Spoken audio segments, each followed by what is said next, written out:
game is a homage to a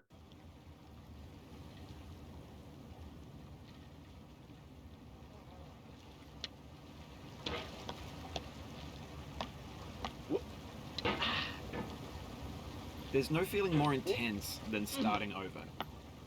If you deleted your homework the day before it was due, as I have, or if you left your wallet at home and you have to go back after spending an hour in the commute. If you won some money at the casino and then put all your winnings on red but it came up black. If you got your best shirt dry cleaned before a wedding and then immediately dropped food on it. If you won an argument with a friend and then later discovered that they just returned to their original view. Starting over is harder than starting up. If you're not ready for that, like if you've already had a bad day, then what you're about to go through might be too much. Feel free to go away and come back. I'll be here. Alright, thanks for coming with me on this trip. I'll understand if you have to take a break at any point. Just find a safe place to stop and quit the game. Don't worry, I'll save your progress, always, even your mistakes.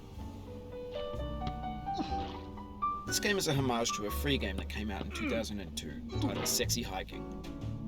The author of that game was Jazzuo, a mysterious Czech designer who was known at the time as the father of B games. And B games are rough assemblages of found objects. Designers slap them together very quickly and freely, and they're often too rough and unfriendly to gain much of a following.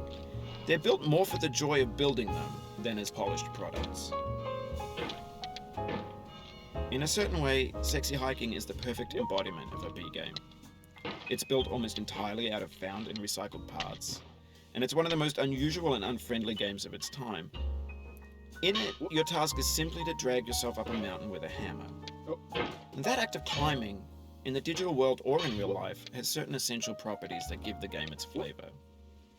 No amount of forward progress is guaranteed. Some cliffs are too sheer or too slippery. And the player is constantly, unremittingly in danger of falling and losing everything. Anyway, when you start Sexy Hiking, you're standing next to this dead tree that blocks the way to the entire rest of the game. It might take you an hour to get over that tree, and a lot of people never got past it. You prod and you poke at it, exploring the limits of your reach and your strength, trying to find a way up and over. And there's a sense of truth in that lack of compromise. Most obstacles in video game worlds are fake. You can be completely confident in your ability to get through them once you have the correct method or the correct equipment or just by spending enough time.